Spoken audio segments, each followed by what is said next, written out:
first thing I did is I washed it really good. I scrubbed it and made sure that the skin was nice and clean. Now, in the bottom part is where the seeds are going to be. So when I cut this, and this is definitely something an adult should do because squash are really hard, you're gonna need to kind of go, it's almost easier if you put one end of the knife in and down, okay? And now you're gonna see the beautiful color of that flesh. So the top half, I'm just going to slice into rounds.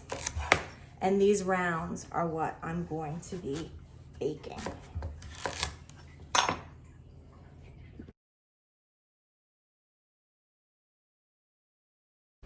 So we can see already how much meat and flesh I'm getting from this pumpkin.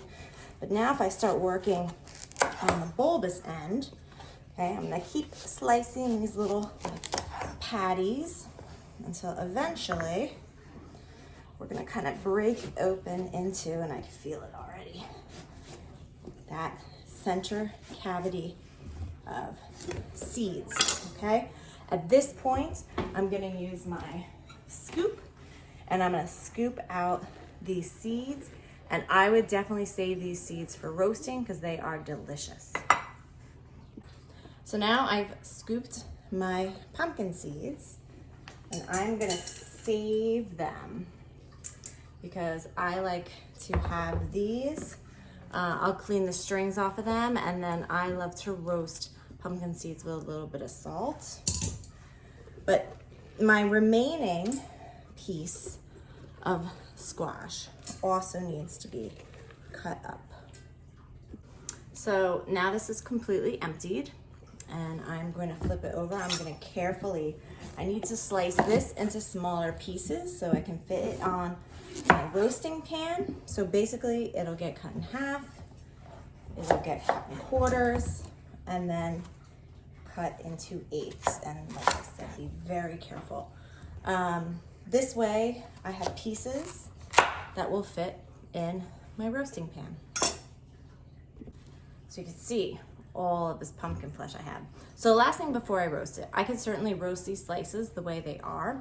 However, if you see this green, these little green marks, I actually don't want those. Those are gonna kind of impart a little bitter flavor. So I will take my vegetable peeler and I will go through. Now you can certainly peel that entire crookneck squash beforehand. I just think it makes it a little bit slippery to work with on a big scale. So I will then peel them afterwards. If you want to use a paring knife, it's not a paring knife, but paring knife, and pare those skins, you could do that as well. Or roast them with the skin on. So you can see I'm peeling, and I'm peeling until I don't see the green again. So it usually takes about 2 passes to get rid of that green marking. So I'm still peeling some, but I have some pieces all ready to go in the oven. I put a little bit of water in the pan, and now I'm going to cover the pan with aluminum foil, place it in a 400-degree oven, and cook for approximately 30 minutes. I'm gonna check on it after 30 minutes and see if it's done. So these are some of the pumpkin slices that I took out after a half hour at 400, and I use my fork just to confirm that they're nice and soft, which they absolutely are. So I'm gonna let these cool down a little bit.